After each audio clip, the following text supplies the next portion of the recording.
J'ai appris par la presse qu'il y avait un déficit de donneurs de sperme, donc je me suis orienté vers les sécos. C'était donner la possibilité à des gens de concevoir un enfant naturellement.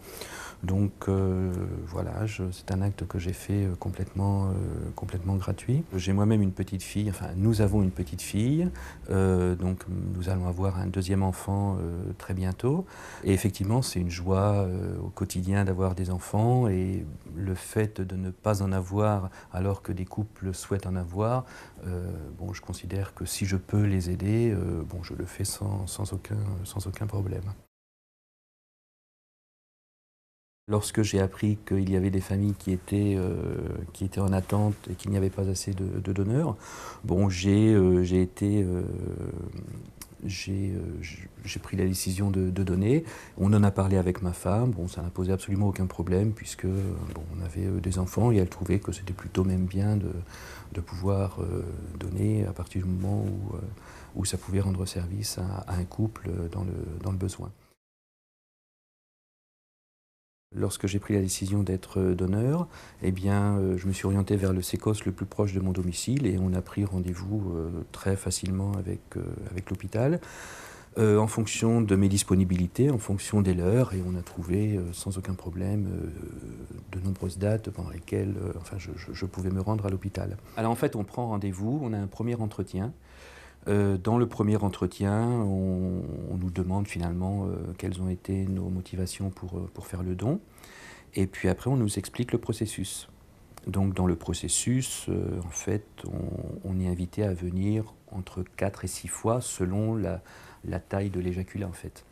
Parce qu'ils doivent exploiter un certain nombre de paillettes, et pour que ce soit exploitable, il faut un certain nombre de paillettes, en fait. Donc s'il y en a moins, ben forcément, on doit venir plus longtemps.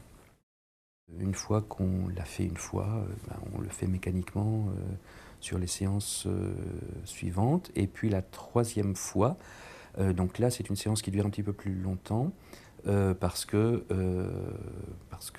il faut justement l'enquête sur les ancêtres en fait, pour savoir si justement il n'y a pas de problème génétique dans la famille. Auquel cas ça rendrait caduc le don. Donc chaque don durait environ une petite heure, le temps de répondre à un questionnaire, et puis le temps aussi de faire le don proprement dit. Quand on prend le rendez-vous, il faut être abstinent en général entre 3 et 5 jours, hein, pour qu'il y ait suffisamment pour que l'éjaculat soit conséquent en fait. Il est assez facile d'aller donner. Je pense que c'est peut-être un manque d'information et puis peut-être un manque de volonté, mais une fois que la décision est prise, après c'est très facile.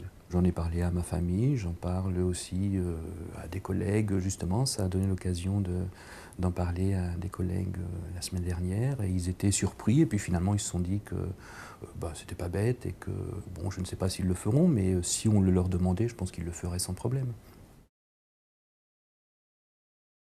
Pour moi, l'anonymat bon, est important, mais finalement, ça ne me gêne pas beaucoup parce que je sais dans tous les cas que voilà, ce ne sera pas moi le père. Moi, je donne la possibilité à un couple d'avoir des enfants, mais je ne serai en aucun cas le père. Le père, ce sera la personne qui va éduquer l'enfant au quotidien. Donc voilà, je donne la possibilité d'eux, mais enfin, je ne me sens pas du tout redevable et je suis pas du tout...